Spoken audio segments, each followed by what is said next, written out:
Assalamualaikum warahmatullahi wabarakatuh. Saya Nadia Sari dari Prodi Komunikasi Penyiaran Islam Angkatan 2018.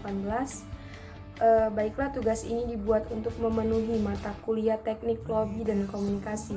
Sebelumnya saya akan menjelaskan apa itu lobby dan negosiasi.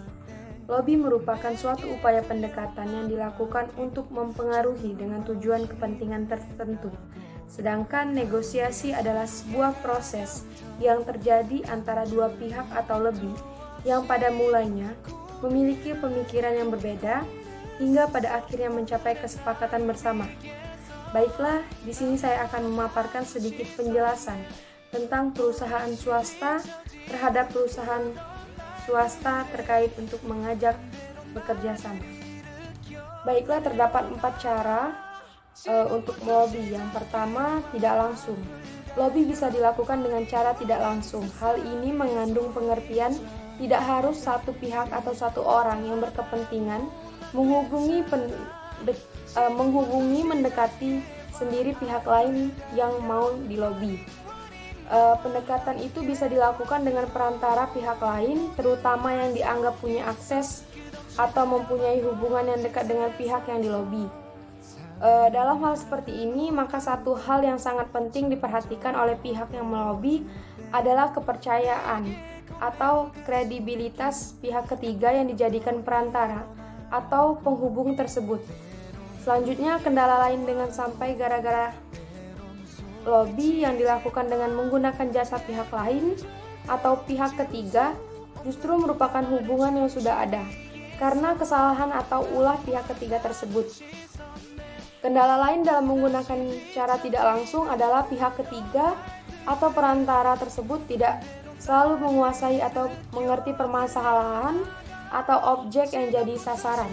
Baiklah, yang kedua, langsung. Berbeda dengan cara tidak langsung, maka di pihak yang berkepentingan harus bisa bertemu dan berkomunikasi secara langsung dengan pihak yang dilobi. Dengan kata lain, pihak-pihak yang terlibat bertemu atau berkomunikasi secara langsung tidak menggunakan perantara atau pihak ketiga. Cara langsung ini jelas baik daripada cara tidak langsung, tetapi kendalanya adalah bahwa pihak-pihak yang terlibat tidak selalu saling mengenal.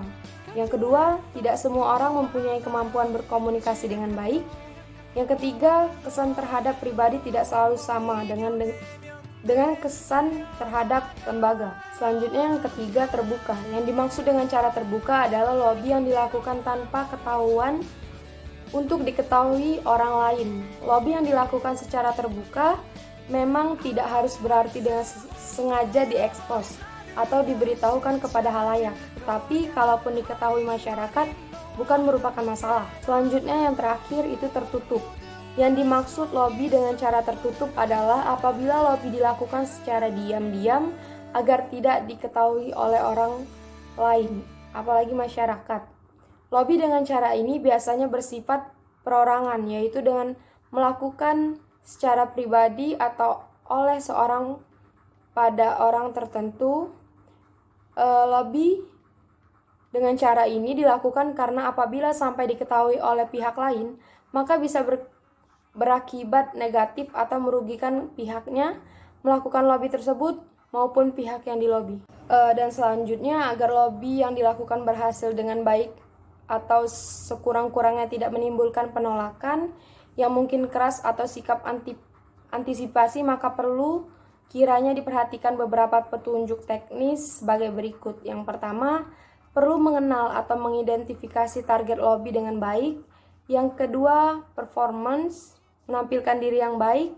Yang ketiga, memperhatikan situasi atau kondisi.